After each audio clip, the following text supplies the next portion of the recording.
भारत के बीच व्यापार समझौता हुआ है। अमेरिका ने 32% टैरिफ कम कर दिया है। तो वहीं कांग्रेस के नेता रणदीप सुरजेवाला ने कहा कि अमेरिका के कृषि मंत्री ने कहा कि इस ट्रेड डील में अमेरिका का सारा खेती उत्पाद जीरो ड्यूटी पर भारत में बेचे जाएंगे। देश के किसान के लिए इससे बड़ा विश्वासघात नहीं हो सकता।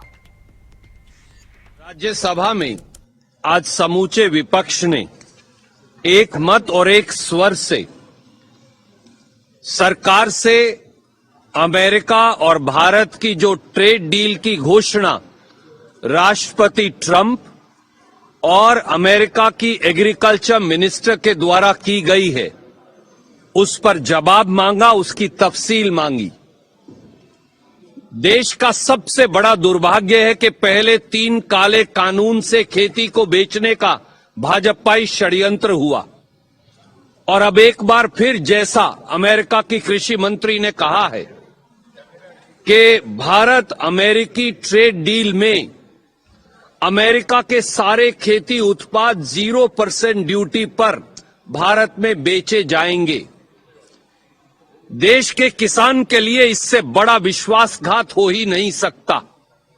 इसके क्या मायने हैं? यानी अब अमेरिका की कपास बगैर ड्यूटी के हिंदुस्तान में बिकेगी, अमेरिका का मक्का हिंदुस्तान में बिकेगा, अमेरिका का गेहूं हिंदुस्तान में बिकेगा, अमेरिका के मिल्क प्रोडक्ट्स हिंदुस्तान में बिकेंगे, वहां के बादाम, अखरोट और पिस्ता, फल और सेब हिंदुस्तान में बिकेंगे। तो हिंदुस्तान के किसान का क्या होगा? क्या मोदी सरकार ये नहीं जानती कि लगातार हिंदुस्तान अमेरिका के मिल्क प्रोडक्ट्स और खेती के प्रोडक्ट्स पर इसलिए बैन लगाते हैं कि हम अपने किसान का संरक्षण करना चाहते हैं। हिंदुस्तान के किसान के हकों को मंडी में बोली लगाकर बेच के मोदी सरकार और भाजपा क्या साबित करना चाहती है? इसलिए समूचे विपक्ष ने एक निर्णय किया कि सरकार सामने आए, उस समझौते को पटल पर रखे और पर्दे के पीछे हिंदुस्तान के किसान के हितों को रात के अंधेरे में मोदी सरकार द्वारा कैसे बेचा गया, इसकी पूरी चर्चा सदन के अंदर हो।